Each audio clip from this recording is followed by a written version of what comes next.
मैं माननीय सदस्य संजय रतन जी का भी धन्यवाद करना चाहूंगा।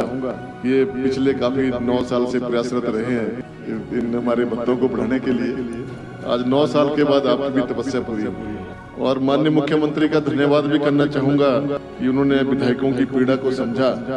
और माननीय वीरभद्र सिंह जी का भी धन्यवाद करना चाहूंगा कि उन्होंने भी उस समय संजय रतन जी ने जब बातें रखी राजा साहब के सामने, उन्होंने बात को माना और हमारी मान मर्यादा को बढ़ाया। आपने बोला धन्यवाद सर।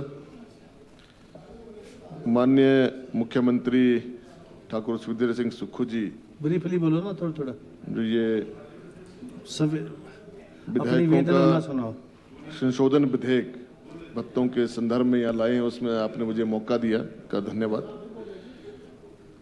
मैं माननीय सदस्य संजय रतन जी का भी धन्यवाद करना चाहूंगा। ये पिछले काफी 9 साल से प्रयासरत रहे हैं इन हमारे भत्तों को बढ़ाने के लिए। आज 9 साल के बाद आपकी भी तपस्या पूरी हुई। और माननीय मुख्यमंत्री का धन्यवाद भी करना चाहूंगा कि उन्होंने विधायकों की पीड़ा को समझा। और माननीय वीरभद्र सिंह जी का भी धन्यवाद करना चाहूंगा कि उन्होंने भी उस समय संजय रतन जी ने जब बातें रखी राजा साहब के सामने, तो उन्होंने बात को माना और हमारी मान मर्यादा को बढ़ाया। आलोचना तो होती रहती है और राजनीतिक क्षेत्र में आलोचना किसकी नहीं होती, सबकी होती है। अभी सबसे ज्यादा हमारे पत्रकार बंधु लिखेंगे, सबसे पहले वही आते हैं ऐड मांगने के लिए। ये आज होली आ गई, आज नया साल आ गया,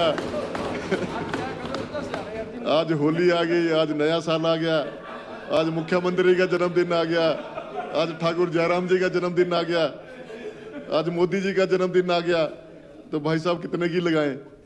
तो उस समय हम सोचते हैं यार अब पैसे तो बचे नहीं तो लगा दो, अभी भी तो विधायकों की तो पेंडेंसी चली रहती है।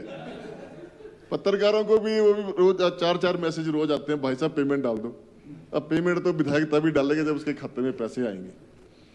और ये बढ़ाया जाना अत्यंत आवश्यक था।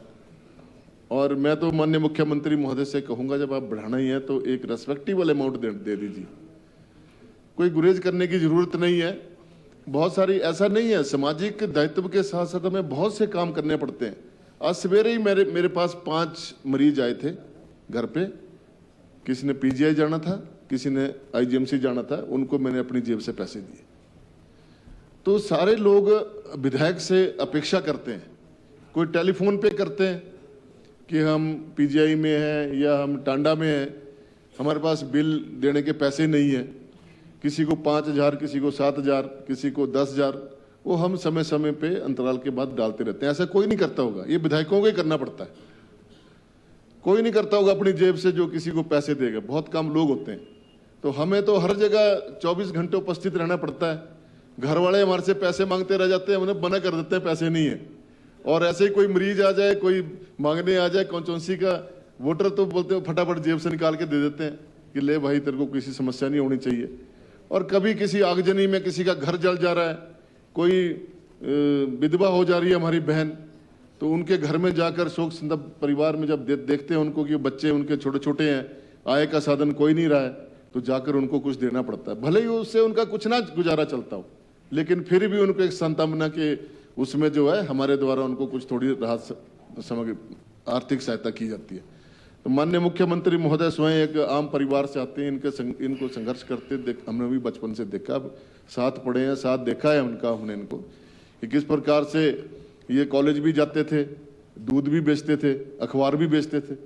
ऐसे ही हमारा जीवन भी ऐसे ही रहा। हम लोग भी यहाँ शिमला में रहते थे, जमीन खेतीबाड़ी करते थे, सवेरे ही हमारे को पिट्ठू बांध देते थे मूली शलगम का बुजुर्ग कि जाओ सब्जी मंडी में बेचो जाकर। सब्जी मंडी में आकर हमने बेचना जितना मिल गया ठीक है, उसके बाद फिर वहीं कपड़े बदल के स्कूल कॉलेज जाना। तो सभी का संघर्ष जीवन।